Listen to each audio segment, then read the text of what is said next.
Bismillahirrahmanirrahim. Assalamualaikum warahmatullahi wabarakatuh. Yang teman-teman okay. Soal. Ya habanau hukum ya la temna ia pa hadas nifas ya la temta nifas na. Dan hatai mutai ditpoi. Te kong pe hatai mo ditpoi na ila nifas. Hang tai niat pa hadas haid hang kap.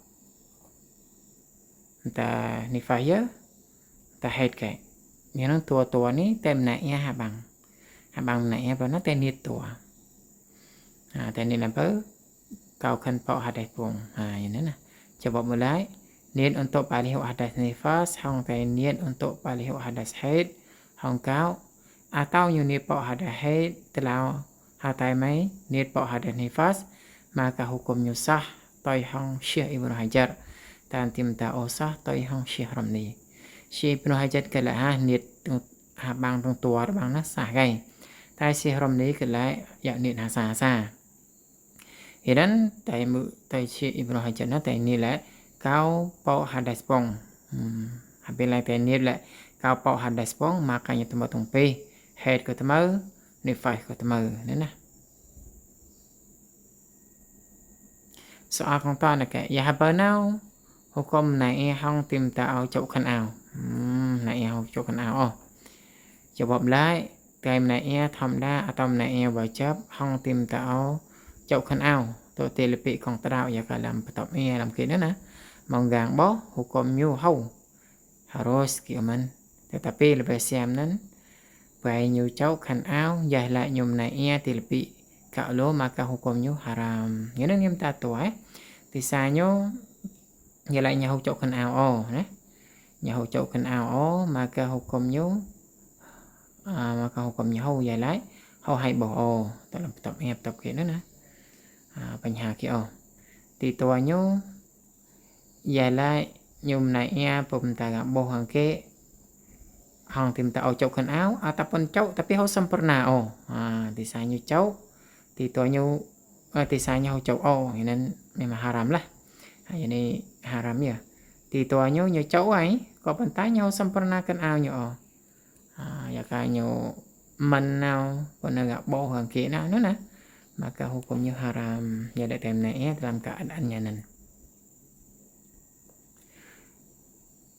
soalan ke adakah sah naik wajib jalan seorangan nyum naik habang hasil misalnya ya ka seorangan nyum naik habagian menggup nyu dan habagian kai nyu chang pel hatai thế là như năm naik wajib rồi nó nyu gạo để ta hàm tật anh nằm lá mình hàm tật anh nằm là còn nó hàm tật mềm gọi với cái này ở nhà đây vợ còn nó trang sport như mềm này tao cùng nhị bờ gầy cho bọc lại sao này giờ năn giờ cầm này chủ nô hết tàn cây nào cái giờ cái nhầm này hàm tật gu mày cả lá thì bọc tùm lắm tan nhầm này hàm tật gu mày cả ngõ thì bọc tùm sụp mà cả hộp cầm nhốt sao tapi giờ nhiệt là Menai di sana yakni kau kan pau hadas pung.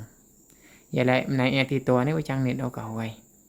Orang kong menai pau hadas pung hatai mai nyup tu menai semnun hamong sebagai misal maka hukumnya harus sapanya na.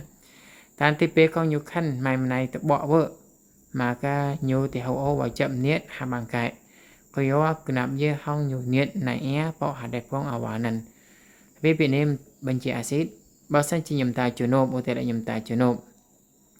Dan nyum ta junub kịp lo makanya nagao pernah nyum nai ham ta group saya nyu pernah nyu mai lại mẹ đi tong tiêu như cái vậy nyum ta junub ti tua sebenarnya nyinip lo ya kau pada ka sapernam nai tapi nyum ya la nyum ta junub ti tua ka habis nyum khanam nai maka jam nai pok hadas pung habang kai nhưนั้นอยากประสอบนะปะอังโกตาอยู่ตรงปีอย่างนั้น harap paham insyaallah wallahu a'lam